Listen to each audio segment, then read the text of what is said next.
It wasn't the blood on the floor that made nurses freeze, it was who, or rather, what, brought it there. A German shepherd, trembling and wide-eyed, walked through the hospital's automatic doors, alone. Behind him, a little girl, unconscious, barely breathing. No one could explain what happened next. But what this dog did defied logic, training, and even human instinct. It was an ordinary Tuesday morning at St. Mary's General Hospital. The kind of day where the coffee tastes a little burnt, and the fluorescent lights feel just a bit too bright. Nurses moved between stations, patients waited their turn, and security scanned the main entrance, expecting nothing more than routine. But then, the doors slid open. And everything stopped. Not a person, not a nurse or a parent or even a paramedic. A dog. A German shepherd. He was alone. No leash. No collar. His fur was soaked in something that looked like blood. Not his own. His paws were caked in mud. And his eyes, wide, frantic, searching. At first, people assumed he had gotten lost or wandered in by mistake. But then, he barked. Not aggressively, not like a stray. It was desperate, short, sharp, almost like he was trying to talk. He turned around, ran toward the entrance, then back inside again. Barked. Looked at them. Back again. Over and over. Some thought he was scared. Others thought he might be dangerous. But no one could have guessed what he was trying to say. Security hesitated. A few nurses stood still, unsure whether to approach or call animal control. That's when a man, Dr. Raj Malhotra, a trauma surgeon, noticed something everyone else missed. There were small footprints, beside the dog's paw prints. And then he saw her. A little girl, barely 6 or 7 years old, was lying just outside the doors. Unmoving. Her clothes torn. Blood on her forehead. One shoe missing. Her skin was pale. And the dog? He never left her side. The chaos that followed was instant. Nurses rushed out with a stretcher. Doctors called code red. Within seconds, the emergency room went from quiet to crisis mode. But as the medical team sprang into action, there was one thing no one could stop thinking about. How did the dog get here? How far had he come? And most of all, why did he come here, of all places, with her? Her name was Emily. Just 6 years old. A first grader. The kind of kid who always wore mismatched socks and asked way too many questions. Her favorite color was purple. She loved dinosaurs more than dolls.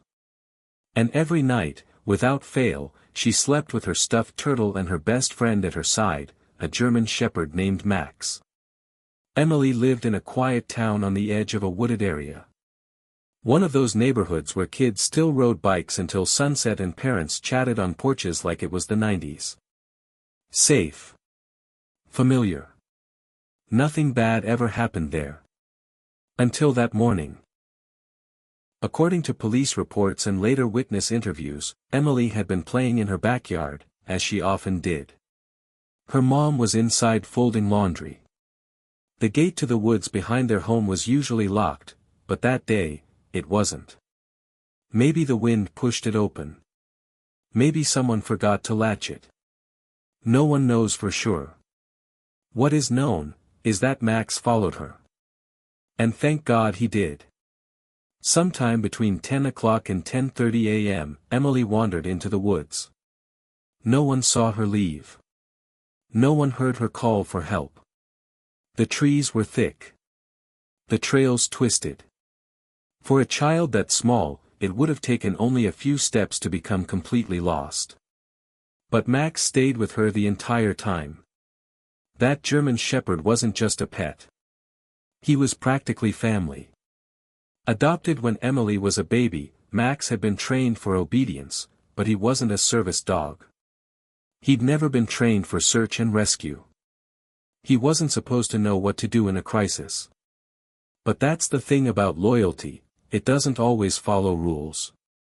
At some point deep in the woods, Emily must have tripped, or slipped, or something far worse. She fell. She hit her head. And according to emergency responders, she likely lost consciousness shortly after. And that's when Max made a decision. One that would change everything. What Max did next doesn't make sense. Not scientifically. Not logically. Not by the book. Because according to GPS estimates, satellite images, and even animal behavior experts who reviewed the case later, Max traveled over 2 miles through brush, roadside ditches, neighborhood streets, and even crossed a busy intersection, all to reach that hospital. Let that sink in. This was not some dog trained by military units or rescue squads.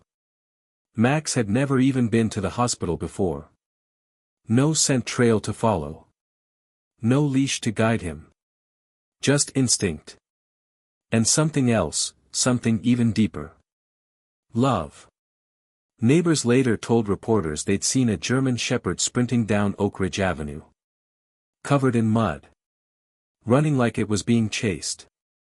One man said the dog ran right in front of his car but never looked back. Straight ahead. Determined. At some point, Max must have realized he couldn't get Emily help out there in the woods. So he left her, just for a moment, and ran for help. Think about that. He left the one person he loved most, to save her. But here's what truly shook people. The route he took. Max didn't go back home. He didn't bark at doors or run to neighbors. He ran to the hospital. How? How would a dog know what a hospital even is? Let alone how to get there. Some say he remembered riding in the car with the family before, that they had driven past St. Mary's multiple times. Others believe dogs pick up more from us than we understand, emotions, routines, maybe even destinations. But whatever the reason, Max didn't just run blindly. He led people. All the way back to Emily. When doctors and nurses followed Max out of the hospital that day, he ran ahead, then stopped, looked back, made sure they were coming, and led them directly to where she was lying. It wasn't just loyalty. It was purpose. And in that moment, Max wasn't just a dog. He was a lifeline. No one knows exactly how long Emily was out there. But based on the time her mother called the police, and when Max arrived at the hospital, she may have been lying alone in the woods for over 45 minutes. 45 minutes. No water. No supervision. No idea where she was. Just 6 years old. Investigators pieced the timeline together using everything they could, mud patterns, blood on the leaves, broken branches, even faint footprints leading to a steep slope. Emily must have wandered off the trail. Maybe she was chasing something, a butterfly, a squirrel. Maybe she didn't even know she was lost, until it was too late. Somewhere along that path, she fell. The slope dropped off sharply, about 6 feet down into a patch of rocks and tree roots. It wasn't a cliff, but for a small child. It was enough. Enough to hit her head. Enough to knock her out. And Max stayed. There were scratch marks in the dirt where he had clearly tried to climb down. His fur was torn in places, possibly from trying to pull her up. But it was clear he never left her side. Not even when she stopped moving. He must have licked her face. Barked. Nudged her with his nose. Tried everything a dog could possibly do. But when she didn't wake up, he made a decision.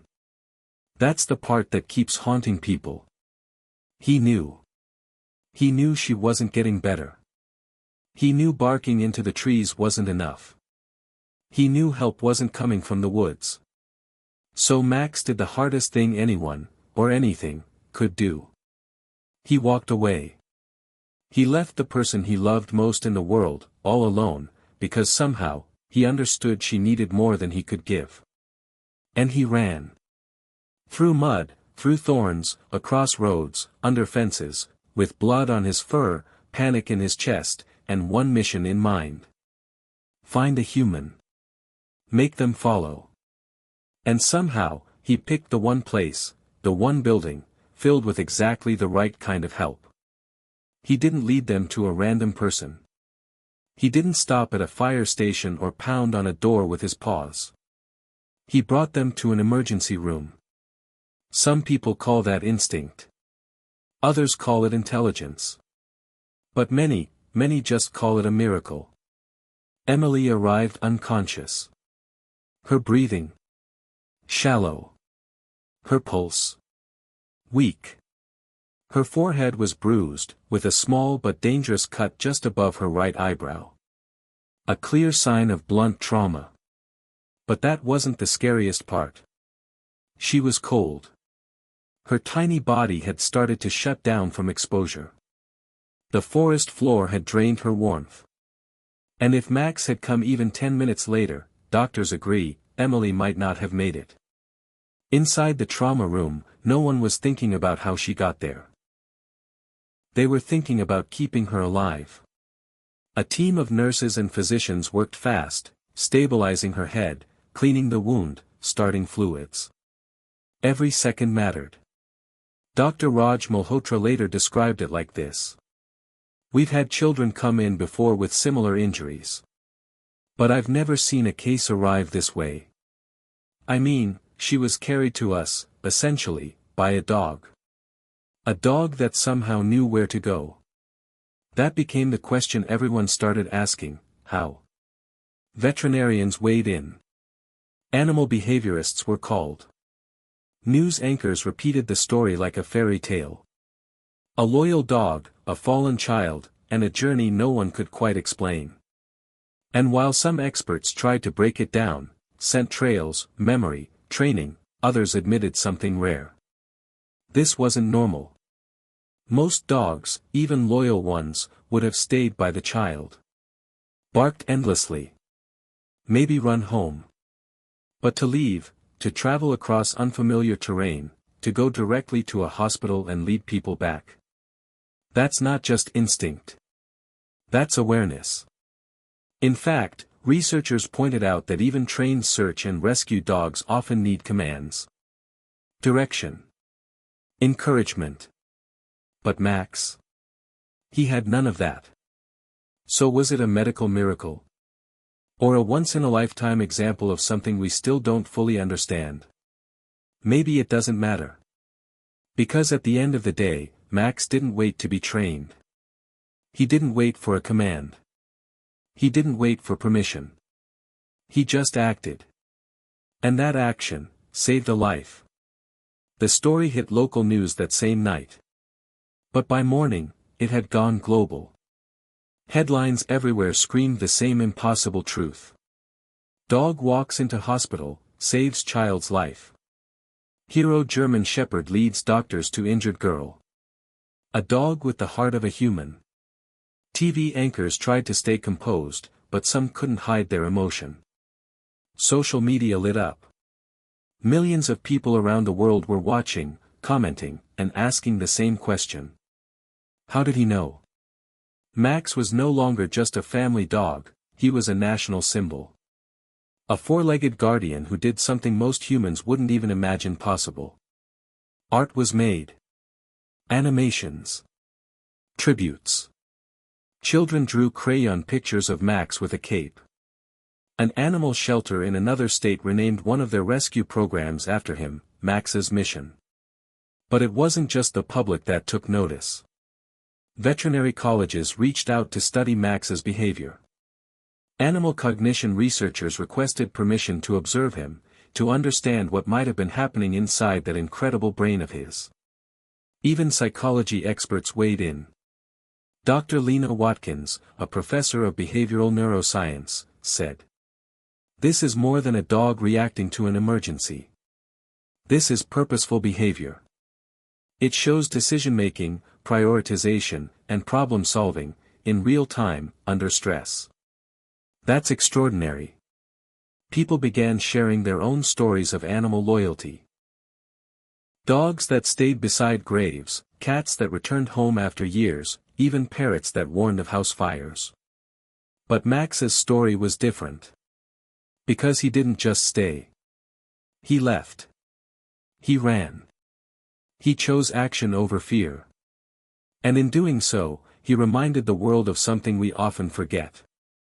That love, real, raw, instinctive love, doesn't need to speak the same language. It just needs heart. Emily made a full recovery. It didn't happen overnight. She spent days in the ICU, monitored around the clock. Her head injury, while serious, hadn't caused permanent damage. And thanks to Max's timing, the cold hadn't reached the point of hypothermia. But it wasn't just medicine that brought her back. Nurses noticed it. Doctors mentioned it quietly in the halls. There was something about her recovery that felt personal. Every time Emily stirred, even slightly, Max would lift his head. When she opened her eyes for the first time, he was there, sitting silently in the corner of the room, tail gently thudding against the wall. He never left her side. Even after she woke up, Max slept on the floor by her hospital bed every single night. The hospital, of course, made an exception. No one had the heart to tell him no. After all, he had earned his place more than anyone. Emily, when she was finally strong enough to speak, said just 3 words. Max found help. It was simple. Quiet. But it said everything. In the weeks that followed, Emily returned home. Her parents, once frozen by fear, now held her just a little tighter every day. They built a proper fence around the backyard. Replaced the old latch. And Max got a new tag. Not that he needed one anymore. It didn't say, pet. It didn't even say, rescue dog. It said, hero. And he was treated like one. Local news did a follow-up story. The mayor gave Max a medal, a real one. He even got a standing ovation at the town's annual parade. But the truth is, Max didn't care about the attention. He didn't care about trophies or treats. All he wanted was to be close to Emily. And that's exactly where he stayed. Every walk. Every nap. Every step she took afterward, Max was there. It was like he didn't want to risk letting her out of his sight again. And who could blame him? Because once, he almost lost her. And when the moment came, he did something most of us only hope we'd have the courage to do. He ran toward help, when it mattered most. Sometimes, we forget just how powerful loyalty can be. We underestimate the silent bond between a child and her dog. We assume animals act only on instinct, that they don't understand the weight of the world the way we do. But then, a story like Max and Emily reminds us. That love isn't always loud. That courage doesn't always wear a uniform. And that heroes? Sometimes, they walk on 4 legs. Max didn't speak. He didn't need to. He simply refused to give up. And because of that, a little girl got another birthday. Another bedtime story. Another hug from her mom. So if this story moved you, even just a little, take a moment. Look at the animals in your life. The ones who wait for you at the door. The ones who sense when you're sad. The ones who don't ask for much, but would give you everything if they could. They're not just pets. They're protectors. They're family. And sometimes, they're the reason someone survives. If you believe in stories like this, stories that show the best parts of what love can do, then don't forget to like this video. Share it with someone who needs to believe in something good today. And if you want more true, powerful stories like this, subscribe, because we've got many more coming. Stories that'll chill you, heal you, and maybe even restore a little faith in the world. Thanks for watching. And to Max, wherever you are. Thank you for reminding us what real loyalty looks like.